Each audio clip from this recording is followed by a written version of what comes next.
Last लेक्चरमध्ये बघितलं संतवाणी पूर्ण त्याचा जो एक्सप्लेनेशन होतं आणि त्याचा जो शब्दार्थ होते ते सगळे समजून घेतलेले. तर आपण आता या लेक्चरमध्ये बघणार आहोत संतवाणीचा फर्स्ट पार्ट अंकिला मी दास तुझा स्वाध्याय कृती प्रश्न आणि आन्सर्स. तर पहिला क्वेश्चन आहे, खालील कृती केव्हा घडतात ते लिहा. माता धावून येते, आई असते ती कधी धावत जाते. तर जो फर्स्ट 2 लाइन्स होती त्यात लिहिलेले अग्नि म्हणजे बाळू, माता धावे कनवाळू.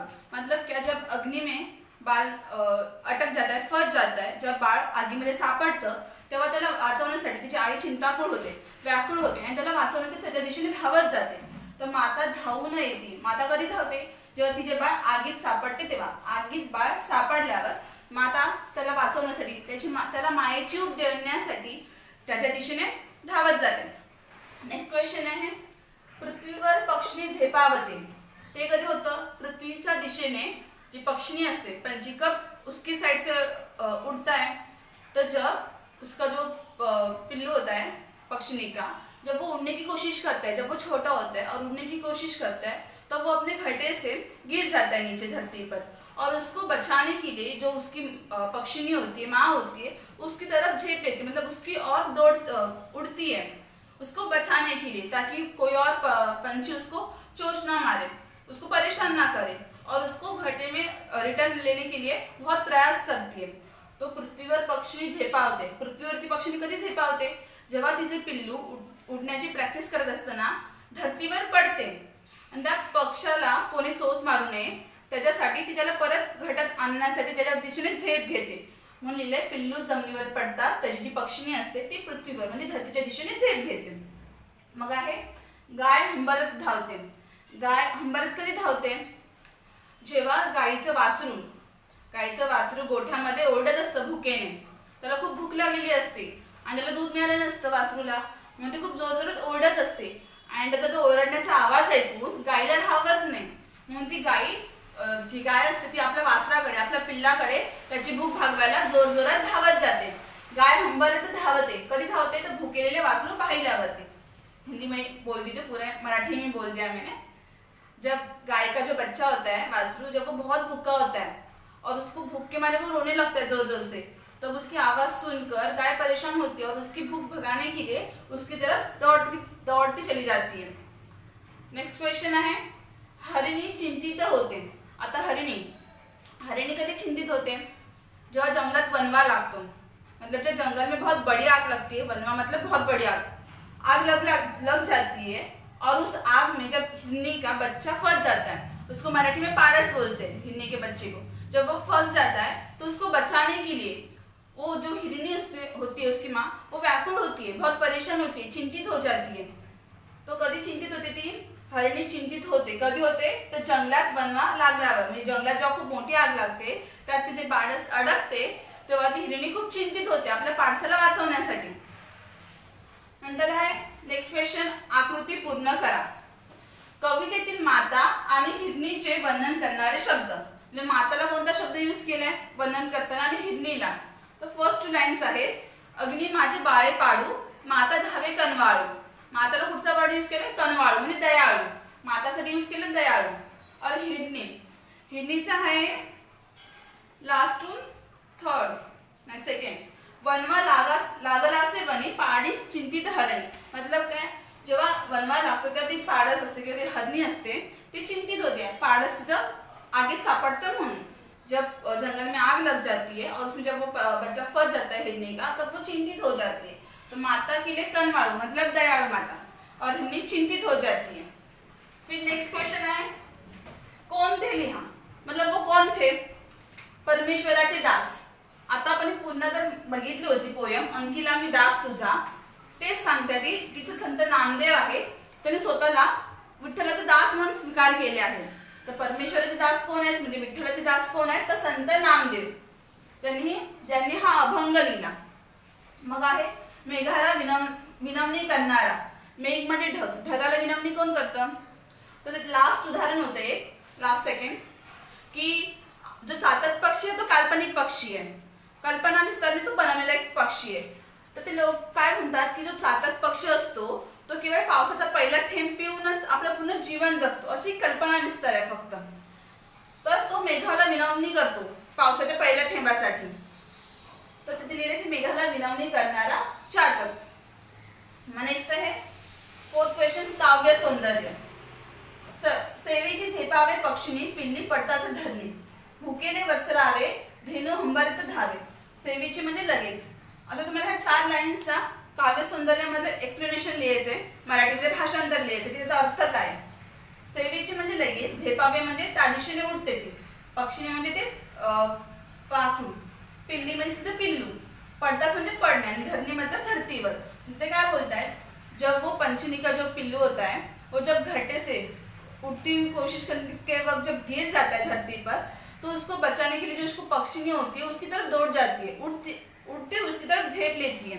मराठीमध्ये बोलतात की झेप घेते त्याच्या दिशेने. तर का, त्याला कोणी चोच मारू नये, त्याला कोणी बोचकावू नये, त्याला कोणी त्रास देऊ नये. कारण काय असतं की बाकीचे पक्षी असतात ते लहान पिल्लांना खातात इतरांच्या, त्याला कोणी खाऊ नये म्हणून ती त्याच्या दिशेने उड़ते, उसको कोई खाना जाए इसलिए, और उसको बहुत प्रयास करती है उसको घटे में रिटर्न लेके जाए, वापस लेने के लिए. तो सेवेची झेपावे पक्षी, पिल्ली पड़ताच धरनी. जब उसका बच्चा घट्टे में से उड़ने की कोशिश करता है तब वो गिर जाता है, और उसको बचाने के लिए उसकी जो मम्मी होती है पक्षिणी वो उसकी तरफ झेप लेती है और उसको घट्टे में लेने के लिए बहुत कोशिश करती है. वो वैसे वो संत नामदेव बोलते हैं कि जैसी वो उसकी माता उसको बचाने के लिए उसकी ओर झेप लेती है, उसकी ओर दौड़ जाती है, वैसे ही विठ्ठल कि जब अपन मैं संकट सापड़े, कि जब भी मेरे पास संकट आ जाए तो तू मेरे संकट में मेरी मदद करने के लिए तुरंत दौड़ते हुए चले आ. फिर नेक्स्ट है भुकेले वत्सरावे, धेनू हंबरत धावे. भुकेले म्हणजे भूक लागले, वत्सरावे म्हणजे वासरू, गायीच्या पिल्लाला वासरू म्हणतात. धेनू म्हणजे गाय, हंबरत म्हणजे गाय जी असते ती जोरात आवाज करत जाते, धावे म्हणजे धावणे. ते बोलतात जेव्हा एखाद्या गायीचं वासरू गोट्यात भुकेलेलं असतं आणि त्या भुकेमुळे ते जोर जोरात ओरडत असतं, उसको भूख कंट्रोल नहीं होती और वो जोर जोर से चिल्लाता है, रोने लगता है. तो उसकी जो रोने की आवाज होती है, उसका जो स्वर होता है वो सुनकर उस गाय को रहा नहीं जाता कि अपना बच्चा भूखा है, त्याला आपल्याला दूध द्यायला पाहिजे तर त्याची भूक मिटेल. इसलिए वो जो गाय होती है वो उसकी तरफ दौड़ते हुए चली जाते हंबरत. तसंच ते विठ्ठलाला म्हणतात की हे विठ्ठल, जशा गायीला आपल्या मुलाची भूक म्हणजे भूक बघून धावत नाही, ती लगेच त्याची मदत करायला जाते, तसं तू सुद्धा जेव्हा कधी माझे ते संकट येतील किंवा मी कधी संकटात सापडे तर माझी सुद्धा मदत करायला तसाच येईल. जसे एक पक्षीने आपल्या पिल्लाला वाचवायला जाते, जशी गाय आपल्या वासरासाठी जाते धावून, तसंच मी तुझा एक दास आहे, तू माझ्या प्रत्येक कामात असाच धावून ये. तर पुढचा प्रश्न आहे, आई, प्राणी, पक्षी यांच्या मातृप्रेमाचे कवितेतून व्यक्त झालेले वर्णन तुमच्या शब्दात सांगा. म्हणजे आई, प्राणी आणि पक्षी हे वेगवेगळे आहेत, तर त्यांचे मातृत्व म्हणजे मातृप्रेम कसे असते हे आपल्याला आपल्या शब्दात सांगायचे. तुम्हाला काय वाटले? तर काय, ह्या जगात जी आई असते तिथे कोणीच घेऊ शकत नाही. म्हणजे आईसारखी मायाळू आईच, ज्याप्रमाणे आपल्याला आपली आई प्रेम करते त्याप्रमाणे कोणीच नाही करू शकत. म्हणजे आपल्याला काय हवंय काय नकोय, आपण आजारी असतो तर आपल्याविषयी जास्त चिंता तिलाच असते, मग ती कोणाची आई का असू नये, एखाद्या माणसाची, प्राण्याची, पक्ष्याची. आई म्हणजे ती आईच. आपलं पिल्लू, आपलं मूल संकटात सापडलं की आई त्याची वरखाली होणारच. तिला एक व्याकुळ चिंतित होते, आपल्यापेक्षा काळजी तिला होते आपल्या मुलांची. तर त्यांनी काय विचारलंय, आई, प्राणी, पक्षी यांच्या मातृप्रेमाचं कवितेतून व्यक्त झालेले वर्णन. तर कवितेत काय सांगितलंय, पहिल्या 2 लाईन आईसाठी, की जसं एखाद्या आईचं मूल तिची नजर चुकून किंवा तिची नजर नसताना चुकून आगीत सापडते तेव्हा त्याची किती व्याकुळ होते, किती चिंतित होते, आपल्या मुलाला वाचवण्यासाठी धडपडते. आणि आपलं मुलं अग्नीतून आलं म्हणजे अग्नीतून जर तिने बाहेर काढलं आगीतून तर त्या मुलाला मायेची ऊब देते, प्रेमाने त्याचा सांभाळ करते. ती आईच करू शकते. जर एखादं मुलं आगीत सापडलं तर शेजार पाजारी येणार नाही त्याला वाचवायला, त्याला म्हणजे त्या आगीतून बाहेर काढायला. सगळ्यात पहिली धडपडणार ते आपली आईच, म्हणजे आईच असते. नंतर पुढे प्राणी. प्राणीमध्ये उदाहरण दिलं होतं की जसं ती प्राणीमध्ये 2 उदाहरण, गाय आणि हिरणी. गाय काय बोलते की गायबद्दल काय बोलतात ते की जेव्हा एखाद्या गोठ्यात गायचं वासरू असतं आणि ते खूप भुकेलेलं असतं आणि त्याला खूप भूक लागलेली असते पण ते ओरडत असतं भुकेने, तर तेव्हा त्याचा तो आवाज ऐकून त्या गायीला धावत नाही की आपलं वासरू ओरडते, भुकेने कळवाळते, म्हणून ती त्याच्याकडे धावत जाते त्याच्या दिशेने. तर का, ती त्याची भूक मिटवेल, त्याला शांत करेल. आणि त्याला हिरणी म्हणजे जेव्हा एखाद्या जंगलात वनवा लागतो, जेव्हा एखाद्या जंगलात मोठी आग लागते तेव्हा त्या आगीत चुकून एखाद्या हिरणीचे पाडे सापडले तर ती खूप चिंताकुल होते की माझ्या मुलाला तर वाचवणार कोण,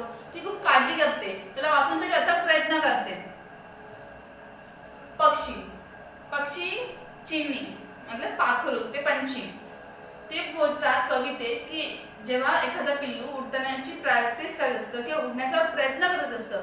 जसं की माणसाची पण मुलं डायरेक्ट आपण चालायला लागत नाही, पहिला गुडघ्यांवरतीच चालतो, म्हणजे गुडघ्यांवरती हाताच्या सहाय्याने आपण रेंगाळतो, नंतर मग हळूहळू आपण स्टेप घ्यायला शिकतो आणि चालण्याची प्रॅक्टिस करताना आपण पहिला 1-2 स्टेप चालतो, धडपडतो, खाली पडतो. तसे ते पक्ष्यांचं पण असतं, डायरेक्टली कोण उडायला शिकतच नाही, त्यांना पण शिकण्याची प्रॅक्टिस करावी लागते.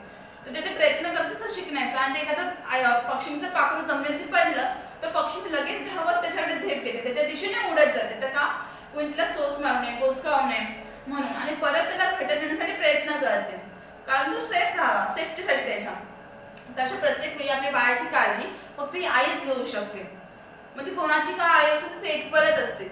सगळ्या आईंचं प्रेम आपल्या मुलासाठी किंवा आपल्या बाळांसाठी हे सेमच असतं. मग ती कुठची असून दे, आई प्राणी म्हणजे माणूस असून दे, प्राणी असून दे किंवा पक्षी असून दे, आई ही आईच असते. नंतरला आहे नेक्स्ट क्वेश्चन, संत नामदेवांनी परमेश्वराकडे केलेली विनंती उदाहरण स्पष्ट करा. इथे मी संधी भेद केला, उदाहरण सवय झालेली, तर उदाहरण स्पष्ट करा. म्हणजे संत नामदेवांनी कशी परमेश्वराकडे विनंती केली की माझ्या तू हमेशा प्रत्येक वेळी जेव्हा मी संकटात सापडले मला मदत करायला आहे. ते एक एक्झाम्पल सांगायचं आहे त्यांना. त्यांनी टोटल आपल्याला 5 एक्झाम्पल्स दिले होते की जेव्हा बाळ अग्नी सापडतं, घाटातून पिल्लू खाली पडतं, ते गायीचं वासरू भुकेने ओढत असतं, आणि चातक पक्षी जसे मेघाकडे विनवणी करतो, आणि हिरण हिरण्याचे पाणी जे संकटात सापडतात. टोटल 5 दिलेले.